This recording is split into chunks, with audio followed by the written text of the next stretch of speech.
Hello అండి. ఈరోజు spinach tofu, అదే అండి పాలకూర తోఫుని సోయాబీన్స్తో తయారు చేస్తారు.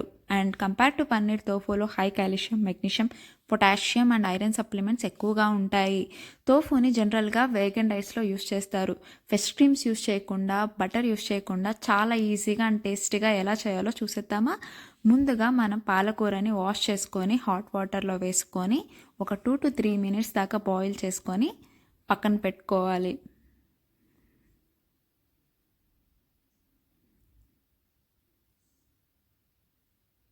తర్వాత ఉడకపెట్టుకున్న పాలకూరని బ్లెండర్లోకి యాడ్ చేసుకొని ఒక 2 to 3 మిర్చీస్ని యాడ్ చేసి స్మూత్గా బ్లెండ్ చేసుకోవాలి.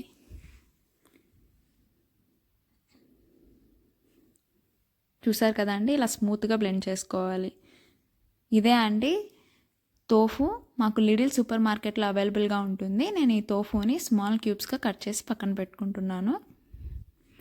తర్వాత ప్యాన్ పెట్టి ఆయిల్ హీట్ అయిన తర్వాత పసుపు యాడ్ చేసి మనం ముందుగా కట్ చేసి పెట్టుకున్న తోఫు పీసెస్ని ఇందులోకి యాడ్ చేసి ఫ్రై చేసుకోవాలి.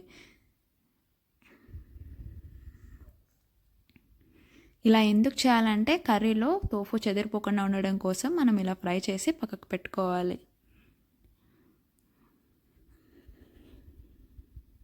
తర్వాత అదే ప్యాన్లో ఆయిల్ హీట్ అయిన తర్వాత జీలకర్ర అండ్ ఆనియన్స్ని యాడ్ చేసి ఆనియన్స్ గోల్డెన్ బ్రౌన్ వచ్చే వరకు వేయించుకొని తర్వాత 1 tablespoon of ginger garlic paste add చేసి పచ్చివాసన పోయేదాకా వేయించుకొని తర్వాత మనం ముందుగా బ్లెండ్ చేసి పెట్టుకున్న పాలకూరని యాడ్ చేసి కలుపుకుంటూ ఒక 5 to 10 minutes కుక్ చేసుకోవాలి.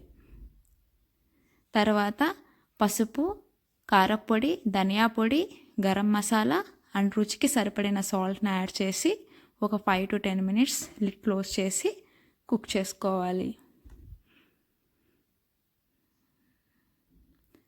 కన్సిస్టెన్సీ ప్రకారంగా వాటర్ని యాడ్ చేసుకొని లిడ్ క్లోజ్ చేసి కుక్ చేసుకోవాలి.